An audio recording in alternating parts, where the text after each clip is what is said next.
ಕರ್ನಾಟಕದ ಮಹಿಳೆಯರಿಗೆ ಅತ್ಯಂತ ಪ್ರಿಯವಾದ ಗೃಹಲಕ್ಷ್ಮಿ ಯೋಜನೆಯಡಿ ಪ್ರತಿ ತಿಂಗಳು 2,000 ರೂಪಾಯಿ ಸಹಾಯಧನ ಸಿಗುತ್ತಿದೆ. ಆದರೆ ಕೆಲವು ತಿಂಗಳುಗಳಿಂದ ಹಣ ಬಿಡುಗಡೆಯಲ್ಲಿ ವಿಳಂಬವಾಗುತ್ತಿದ್ದರಿಂದ ಅನೇಕ ಮಹಿಳೆಯರು ಚಿಂತೆಗೊಳಗಾಗಿದ್ದರು. ಇದೀಗ ರಾಯಣ್ಣ ವೀರಭೂಮಿ ಲೋಕಾರ್ಪಣೆ ಸಮಾರಂಭದಲ್ಲಿ ಮಹಿಳಾ ಮತ್ತು ಮಕ್ಕಳ ಅಭಿವೃದ್ಧಿ ಸಚಿವೆ ಲಕ್ಷ್ಮೀ ಹೆಬ್ಬಾಳ್ಕರ್ ಅವರು ಮಹತ್ವದ ಘೋಷಣೆ ಮಾಡಿದ್ದಾರೆ. ನಮ್ಮ ಸರ್ಕಾರ ಆಗಲಿ ನಮ್ಮ ಮುಖ್ಯಮಂತ್ರಿಗಳಾಗಲಿ ಇತಿಹಾಸವನ್ನ ನಾವು ಮರೆತಿಲ್ಲ ಅಂತ ಹೇಳಲಿಕ್ಕೆ ನಾನು ಬಯಸ್ತೇನೆ. ಇನ್ನೊಬ್ಬ ಪಕ್ಷದವರ ಬಗ್ಗೆ ನಾನು ಇಲ್ಲಿ ಮಾತನಾಡಲಿಕ್ಕೆ ಹೋಗಲ್ಲ, ವೇದಿಕೆ ಕೂಡ ಆಗಲ್ಲ. ಆದರೆ ಬರೀ ಇಲೆಕ್ಷನ್ ಬಂದಂತ ಸಂದರ್ಭದಲ್ಲಿ ಜಾತಿ ಮಧ್ಯದಲ್ಲಿ ತಂದಿಟ್ಟು ಧರ್ಮದ ಮಧ್ಯದಲ್ಲಿ ತಂದಿಟ್ಟು ಜನರ ಭಾವನೆಗಳನ್ನ ಕೆರಳಿಸಿ ದಿಕ್ಕನ್ನ ಬದಲಿಸ್ತಾ ಇದ್ದಾರೆ. ಆದರೆ ಕಾಂಗ್ರೆಸ್ ಪಕ್ಷ ಆಗಲಿ ನಮ್ಮ ಸರ್ಕಾರ ಆಗಲಿ ಹಾಗೆ ಹೇಳೋದಿಲ್ಲ, ಹಾಗೆ ಮಾಡೋದಿಲ್ಲ.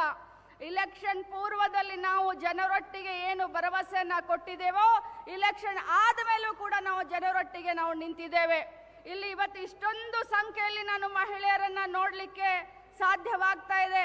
ಇಲ್ಲಿ ಬಹಳಷ್ಟು ಜನ ಇವತ್ತು ಮಹಿಳೆಯರನ್ನ ನಾವು ನೋಡ್ತಾ ಇದ್ದೇವೆ.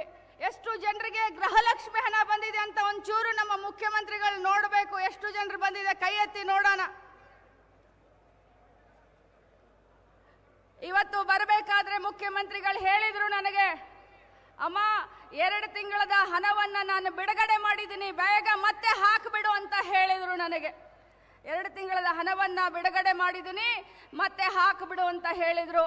ಇಂಥ ಒಂದು ಸರ್ಕಾರ ಜನಸಾಮಾನ್ಯರ ಒಟ್ಟಿಗೆ ಬೆರೆತು ಜನಸಾಮಾನ್ಯರ ಒಟ್ಟಿಗೆ ಬೆಳೆಯುವಂತ ಸರ್ಕಾರದ ಜೊತೆಯಲ್ಲಿ ತಮ್ಮ ಸಹಕಾರ ಇರಲಿ, ತಮ್ಮ ಆಶೀರ್ವಾದವಿರಲಿ ಅಂತ ಹೇಳ್ತಾ ಈ ಒಂದು ಸಭೆಯಲ್ಲಿ ಮಹಿಳೆಯರನ್ನ ಉದ್ದೇಶಿಸಿ ಎಷ್ಟು ಜನರಿಗೆ ಗೃಹಲಕ್ಷ್ಮಿ ಹಣ ಬಂದಿದೆ ಕೈ ಎತ್ತಿ ಎಂದು ಪ್ರಶ್ನಿಸಿದರು.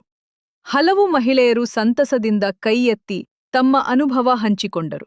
ಅತಿ ಮುಖ್ಯವಾಗಿ ಮುಖ್ಯಮಂತ್ರಿ ಸಿದ್ದರಾಮಯ್ಯ ಅವರು ಇಂದೇ 2 ತಿಂಗಳ ಗೃಹಲಕ್ಷ್ಮಿ ಹಣ ಬಿಡುಗಡೆ ಮಾಡಿದ್ದೇನೆ ಎಂದು ಹೇಳಿದ್ದಾರೆ. ಆದಷ್ಟು ಬೇಗ ಫಲಾನುಭವಿಗಳ ಖಾತೆಗೆ ಜಮಾ ಆಗುವಂತೆ ಸೂಚನೆ ನೀಡಿದ್ದಾರೆ ಎಂದು ಸಚಿವೆ ಘೋಷಿಸಿದರು.